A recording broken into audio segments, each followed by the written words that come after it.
ભરૂચ શહેરમાં રહેતો યુગ હર્ષદભાઈ માછી નામનો યુવક આજથી 2 દિવસ પહેલા એની એક ગર્લફ્રેન્ડ સાથે ભરૂચ શહેરમાં આવેલ જાડેશ્વર સર્કિટ હાઉસની પાછળ નદી કાંઠે બેઠેલો હતો.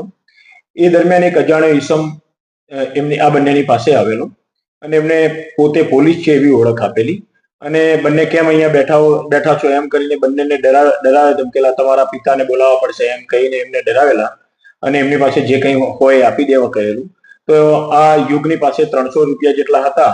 એ રકમ કે આ જે અજાણ્યો માણસ હતો એને પડાવી લીધેલી યુગ પાસેથી અને પછી આ યુગ પાસે એક મોટરસાયકલ પણ હતું. તો આ તારું મોટરસાયકલ આપ મને, હું નાસ્તો લઈને આવું છું એમ કહીને યુગ પાસેથી મોટરસાયકલ પણ એને લઈ લીધેલું અને એ મોટરસાયકલ લઈ અને રૂપિયા 300 લઈને ભાગી ગયેલો. અને પછી પોતે આ અજાણ્યો માણસ હતો જેને પોલીસની ઓળખ આપેલી હતી એ પરત નહીં આવતા આ યુગે ભરૂચ શહેર સી ડિવિઝન પોલીસ સ્ટેશનમાં ફરિયાદ આપેલી આ બાબતમાં. તો એ અંગે પોલીસ અધિક્ષક શ્રી મયુર ચાવડા સાહેબે ગુનાની ગંભીરતા સમજીને એલસીબી અને એસઓજી અને સ્થાનિક પોલીસ સ્ટેશનના અધિકારીઓને ગુનો શોધી કાઢવા માટે સૂચના આપેલી.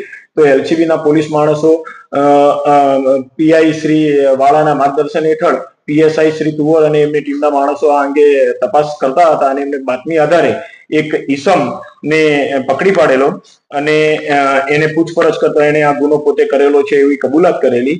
આ જે પકડાયેલો ઈસમ છે બાબુભાઈ રાજાભાઈ બાબુભાઈ બાંભણિયા, આજે એને ગુનો કરેલો હતો અને પોલીસ તરીકે એની ખોટી ઓળખ આપેલી હતી.